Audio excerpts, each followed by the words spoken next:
Welcome back, Paradox Explorers, to another journey into the paradox. Today, we're stepping into the shadows of one of London's most iconic and haunting locations, Highgate Cemetery. But we're not just admiring the Victorian architecture, we're diving headfirst into a chilling mystery that sparked a true vampire panic. Martin, let's set the scene. It all started with a letter, didn't it? Absolutely, Peter. It's fascinating how a single piece of correspondence can ignite such widespread fear. We're talking about January 1970 when a man named David Farrant wrote to the Hampstead and Highgate Express. He claimed to have seen a grey figure with an unnatural gait, visiting graves before vanishing into a tomb. This wasn't some isolated incident. It resonated. You know, people were already on edge. The atmosphere of Highgate itself is quite gothic. And that's the thing, isn't it? Highgate Cemetery isn't just a burial ground, it's a character in itself. The overgrown paths, the crumbling mausoleums, the sheer weight of history. It's ripe for psychological projection. Farrant's letter, it wasn't just a report, it was a catalyst for anxieties already simmering beneath the surface. It gave them a name, vampire.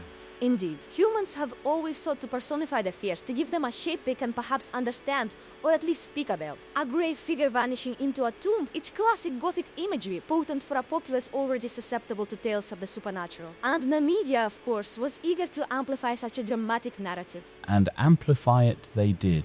Martin, I understand Farrant's letter wasn't the only sighting that emerged.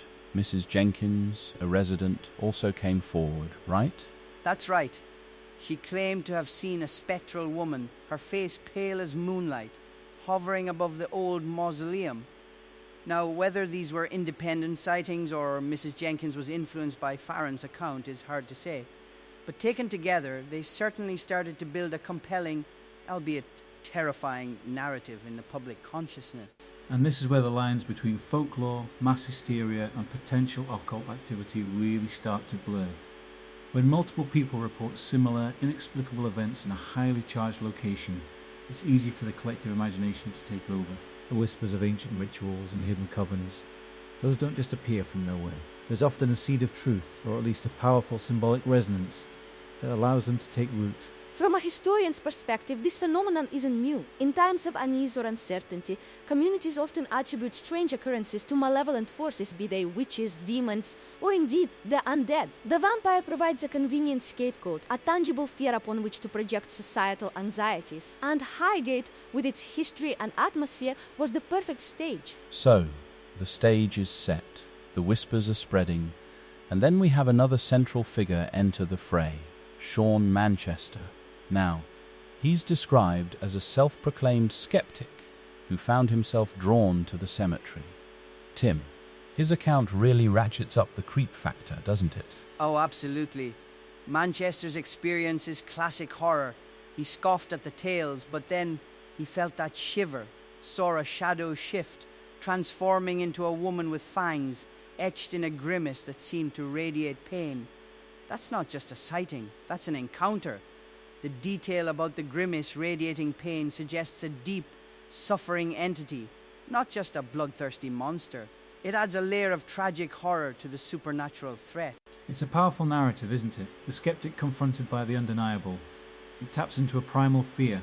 And Manchester, of course, went on to become a key figure in this entire saga, positioning himself as an expert on the Highgate vampire, even claiming to have exorcised it.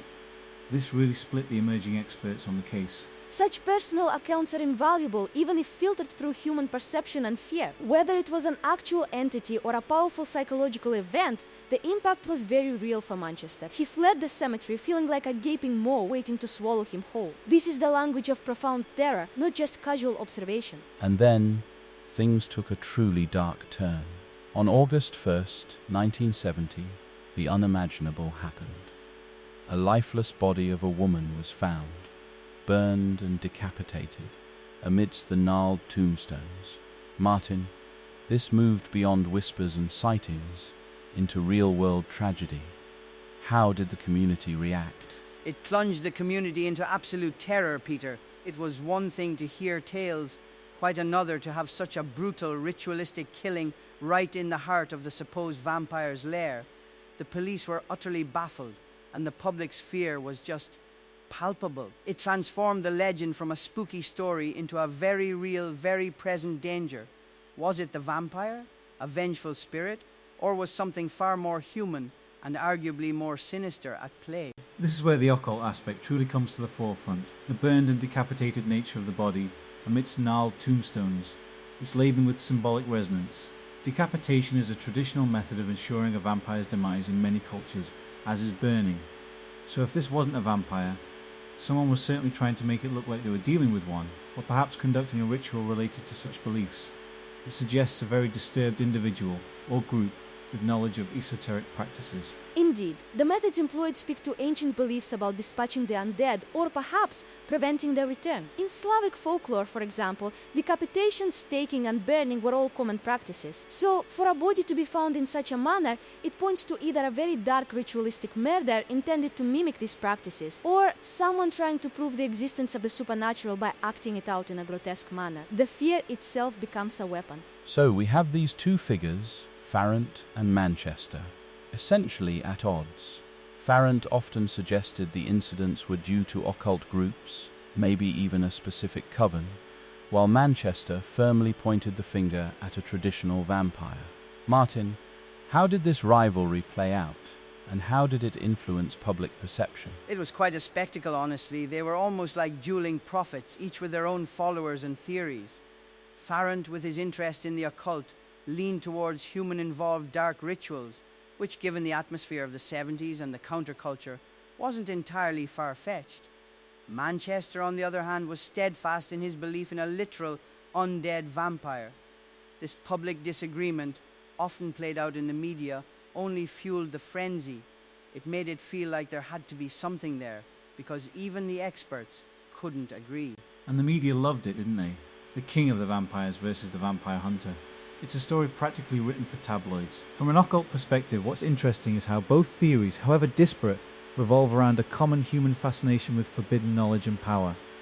Whether it's a coven performing dark rites or an ancient vampire, both tap into that fear of the unknown and the desire to understand, or control, what lies beyond our everyday reality. This public feud also highlighted the very human tendency to seek a singular, definitive answer, even when none exists. The vampire provides a very clear antagonist. An amorphous group of occultists is perhaps less satisfying for a public desperate for resolution. What it did, however, was keep the Highgate Cemetery at the forefront of the public's imagination, ensuring the mystery endured. Speaking of enduring mysteries, Anastasia, as a historian, and dare I say with your unique perspective, how does the Highgate vampire stack up against historical vampire lore? Is there anything about this case that truly resonates with ancient beliefs, or does it feel distinctly modern? That's an excellent question, Peter. In some ways, it's very traditional. The idea of a restless spirit, a grey figure visiting graves, a spectral woman, these eco-folk beliefs about revenants and spirits of the dead, which predate the more modern aristocratic vampire popularized in literature. The location, a cemetery, is also a classic setting for such encounters. However, the sensationalism, the media frenzy, the explicit vampire hunter role, that feels very much a product of the late 20th century. Earlier accounts of vampires were often more about pestilence and consumption, fears tied to disease. Here, it seems more about societal anxiety and a dramatic narrative. And the fangs, while a definitive modern characteristic, were not always a central feature in older folklore. In many early accounts, the vampire was simply a bloated corpse, not necessarily a fanged seducer. That's a great point, Anastasia. If you look at Slavic folklore, for instance, which is where much of our modern vampire myth truly originates, the creatures were called upir or vrikolakas. They were often grotesque, swollen, sometimes even blood-drinking, but not necessarily seductive. They caused sickness, blighted crops, and tormented the living. The Highgate description of a grey figure and a spectral woman could align more with the early Revenant myths than with, say, Bram Stoker's Dracula. But the introduction of fangs, even if it's only in Manchester's later recounting, immediately pulls it into that Bram Stoker hammer horror aesthetic that was so prevalent then. It's almost as if the collective unconscious imposed that image onto the amorphous fear. And the notion of a coven or ancient rituals also points to a more organized, deliberate form of darkness, rather than just a random, hungry spirit. It makes the threat more intellectual, more esoteric, which is perhaps more terrifying to some. Now, and the ultimate question remains, What was it? Was it a literal vampire, as Manchester believed? Was it an occult group gone terribly wrong, as Farrant often implied? Or was it, as some skeptics suggest, mass hysteria combined with opportunistic criminal activity, perhaps even unrelated to the vampire tales? The simplest explanation is often the most overlooked. The human imagination, especially when fed by fear and media sensationalism, is incredibly powerful. The cemetery itself is an evocative place, and people's expectations can easily lead to misinterpretations of shadows, sounds, or even other people. That doesn't, however, fully explain the tragic murder in August 1970. No, it doesn't. While mass hysteria is a factor, the discovery of a burned and decapitated body points to something very real and very disturbing. Whether it was connected to the vampire panic or simply opportunist crime that capitalized on the existing fear, we can't ignore the ritualistic elements. Someone intended for that body to be found in a certain way, to evoke a specific kind of dread. That speaks to a conscious malevolent act, possibly with occult motivations, or at least mimicking them. The truth is often far more complex than a single explanation. It could be a confluence of factors, a pre-existing atmosphere of unease, heightened by the natural gloom of the cemetery, individuals prone to suggestion leading to sightings, and then the unforgivable act of a human perpetrator who perhaps used the existing narrative to mask their own heinous crime, or even committed it because of the narrative. The vampire provided a convenient, terrifying smokescreen. So the mystery deepened, shrouded in fear and whispers. The victims, the witnesses, and the truth itself remained lost in the fog of forgotten tales, or at least never fully unraveled. It's a chilling testament to the darkness lurking beneath the surface, not just of Highgate Cemetery, but perhaps within human nature itself. And that's why these stories endure, Peter. They tap into something fundamental about us, our fear of death, our fear of the unknown, and our fascination with the monstrous. The Highgate vampire became a modern urban legend, reminding us that even in a seemingly rational world, the supernatural still holds a powerful sway over our minds. It's a masterpiece of modern horror, really, because it's a story that never truly ended. The ambiguity is its greatest strength. Did it exist? Did people truly see it? Was it a man or a monster? The fact that we still ask these questions decades later means the Highgate vampire continues to haunt us, not just in the cemetery, but in our imaginations. And perhaps that is the ultimate paradox, is it not? That in seeking to understand the darkness, we often uncover more about ourselves. The Highgate vampire became a mirror, reflecting the fears and fascinations of a generation, a truly enduring tale, worthy of its place in the annals of mystery. A fascinating, chilling, and truly unresolved mystery. My thanks to Martin, Tim, and Anastasia for shedding light on the darkness of the Highgate vampire.